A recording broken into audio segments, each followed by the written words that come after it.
Hello again and welcome. If you're a first-time visitor, we hope that you'll find something here that will help you in some way or allow you to connect with others who are suffering from the disease that we all suffer from, the disease of addiction. And if you're returning, we thank you for your support. My wife and I will continue to try and create a safe space where addicts and alcoholics from all over can connect with each other, share their experience, strength, and hope, and form a community of acceptance and of love and tolerance. We're at step 11, sought through prayer and meditation to improve our conscious contact with God as we understood Him. This step is the maintenance of our spiritual condition for the day. And the book tells us that we don't have a cure. There is no cure for our disease. What we do is we have a daily reprieve from our disease based upon our spiritual condition for the day. If you remember, I've shared with you before that the discovery I made from Father Martin's tapes, that it is the desire to please our higher power that pleases our higher power, because we're human and we're going to often fall far short of what would actually please Him. But in attempting to please Him, that's what pleases Him. And if our hearts are filled with the desire to please, we're looking for places where we can do the right thing. Prayer and meditation. Well, first let's talk a little bit about prayer. Prayer is simply conversation.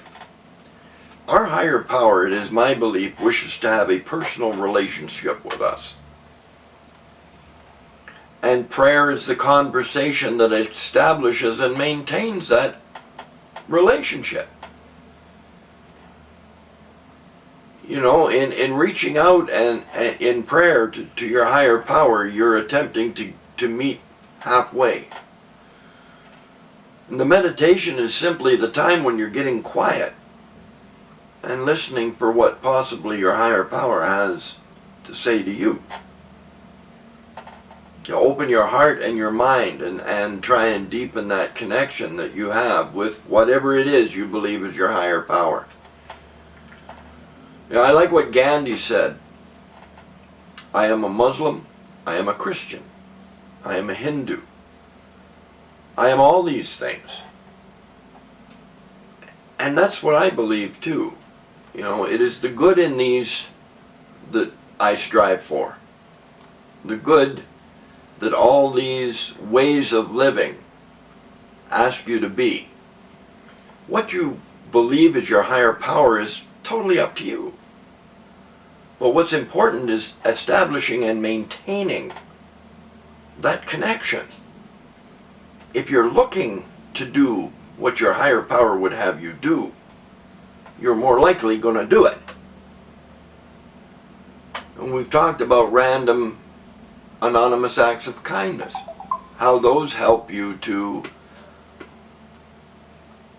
establish your relationship with your higher power, to deepen it. There is a lot to be said about establishing a daily ritual, something that you can incorporate into your life so it becomes a big enough part in your life that you don't have to think about doing it. It's automatic, you just do it.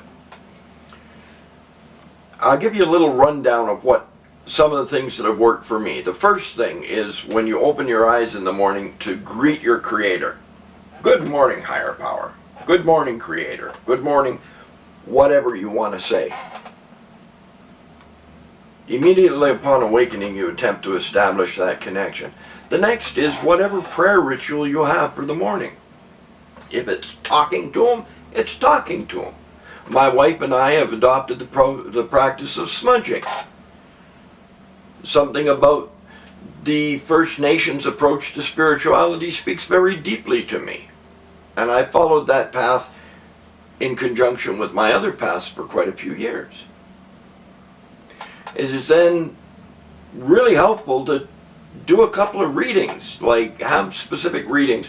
One I'll suggest is page 86 out of the big book. It's called Upon Awakening. It really sets out for you the day in a way that you have a toolkit to deal with whatever happens during the day.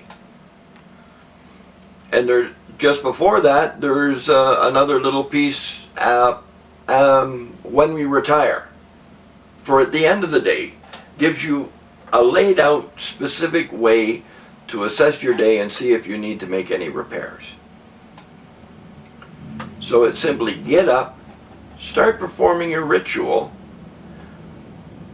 At the end of the day, review your day.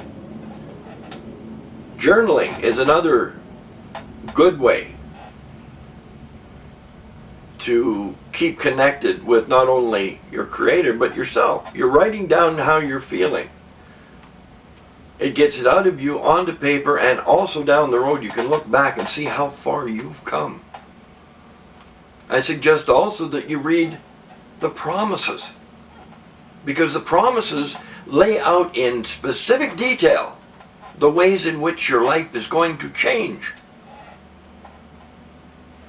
And it's all dependent on, are you going to make that connection with your higher power today and look for the guidance.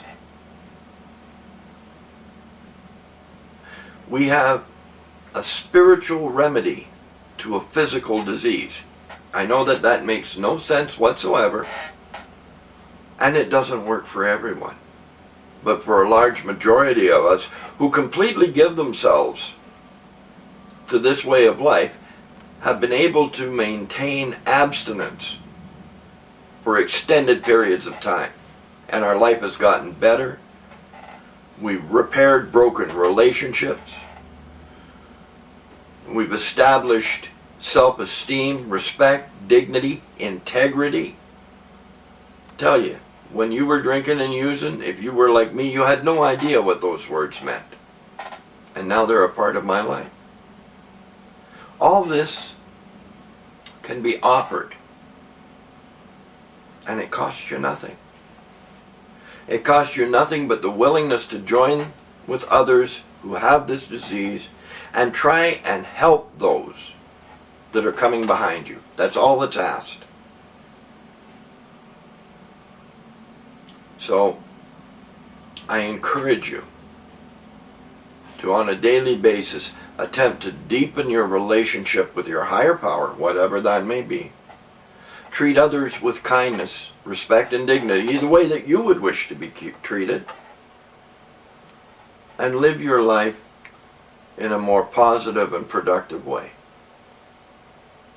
Until we meet again, I wish for us all to walk hand in hand with each other and with our higher power. Shalom.